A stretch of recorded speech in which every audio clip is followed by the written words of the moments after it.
Hi there, Timothy Dolan of Policy Foresight, and some more ideas for sharing regarding curricular design and exercises that might be useful specifically for future studies in foresight courses and workshops. One thing that I often use in my introductory pep talk to a class or to a group is that there could be controversial content. And the way that I introduce that is that if I am not causing discomfort and if I am not creating some upset, maybe I'm not doing my job.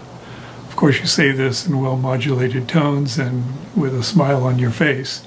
But the point being that in order to really learn new things, sometimes we have to confront our assumptions. After all, people are coming for new ideas. Hopefully they're not coming simply to have their own ideas vindicated. So it's important, in my view, to go into, particularly in the case of future studies in foresight, things that might contradict our normative assumptions.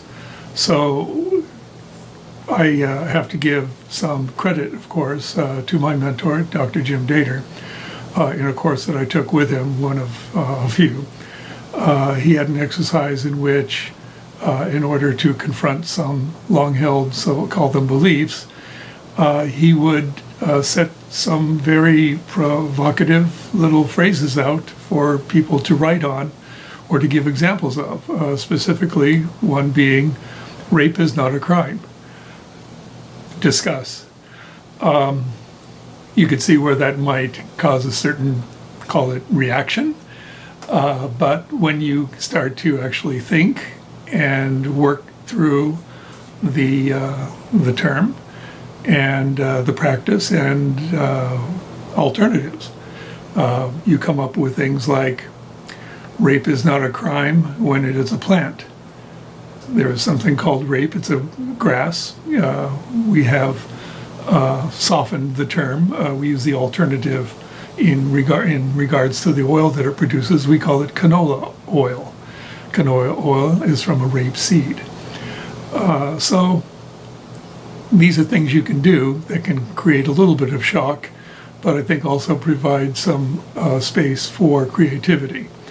One that I used when I was teaching at Japan America Institute of Management Science in Honolulu was in my business English course, having the students who were very bright, very advanced, they were at the graduate level, working for Fujitsu Corporation, having them write an essay on how the Japanese do not love nature.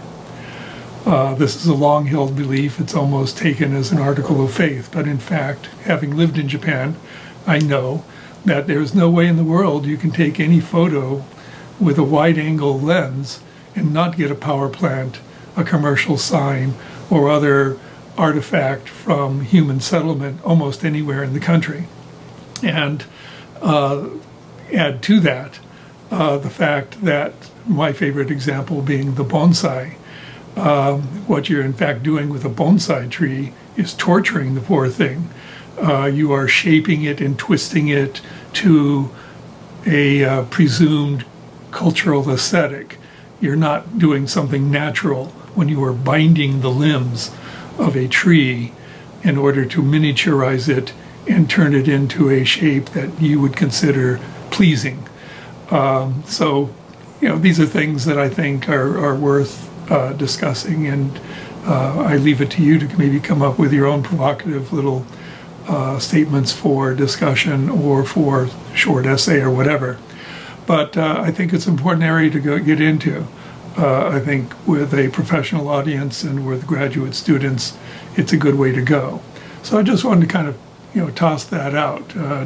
Go ahead and work on something along those lines in order to get us to shake loose certain assumptions and comfortable categorizations that we often fall into.